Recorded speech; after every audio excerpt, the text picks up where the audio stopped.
forward, I look at what we've done in 4 years, and I think we have brought the topic to debate. I believe a lot of things have come out of the English Defence League. And it's brought us here. It's brought us here. But I believe a lot of good has come from it and bad has come from it. But these lads are putting pressure on policy change, yeah? That's what we want to do.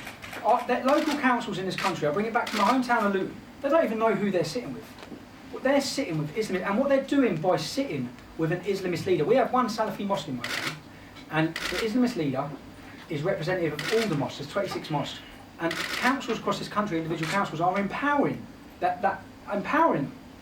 And I want to be part of the solution to combat that. And to be honest, we're working on a vision and a way forward, but it's using new tactics. Right. Next question, lady in the green top here, then we'll go to someone at the back. Yes. Right. Daphne Little from Searchlight. It would appear that you've been fronting this organisation, but you've not been the people who've been financing it or directing it. The EDL, I mean. For example, Alan Ayling, Hilarious, absolutely hilarious. Sorry, are you reading a statement or asking a question? Are you going to tell the world about the What's your question? connection? What's your question? Are you going to reveal the financing and the real direction, the people behind the EDL? Do you think that what do you think, that the EDL was a big honeypot? Do you think I've risked my life to make some sort of financial gain? Because if you do, why would I be leaving, if that's what you think? Because I can tell you one thing, Alan, the man you just named, paid for a £220 megaphone, and he kept coming after me for the money back. When you want to talk about funding, the English Defence League doesn't have funding. It's got to this point of where it's got, with no funding, donations, yeah? Blood, sweat and tears is where it's gone from. And there has been no funding. Our accounts can be published. I'm under a... Next question. Searchlight. Yep, gentleman with the blue shirt raising his hand at the back. Dominic over Ivy Times. Tommy, is it not the case of being forced out of the organisation you founded because you failed to control the supporters? And how dangerous are those elements in the organisation which are now gathered under the EDL banner? Look, I haven't been forced out. If you look at the reaction from the English Defence League today, they're devastated. The supporters are devastated.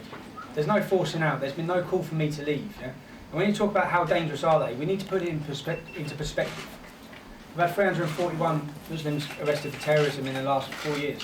We've had no English Defence League supporters. So when you put it into perspective of danger, which is what I keep saying, the biggest threat is the Islamist ideology. Yes, rogue elements, far-right extremists, which I've tried to warn as well. I've said within 5-10 years, what you will have is people in this country blowing things up. Yeah? Breivik-style things.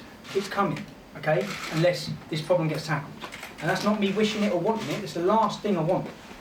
But I know it's going to be painful, and I pray that the English Defence League stays to the core root of how it's founded and the foundations we built on. But it's going to be very painful to watch possibly what becomes of it. Gentleman in the red tie, and the lady in the corner there with the glasses. Robinson, Lewis Vaughan Jones, ITV News. Isn't the fact here is if you don't completely disown some of those statements that you've made in the past, doesn't this make this a PR exercise, a branding exercise?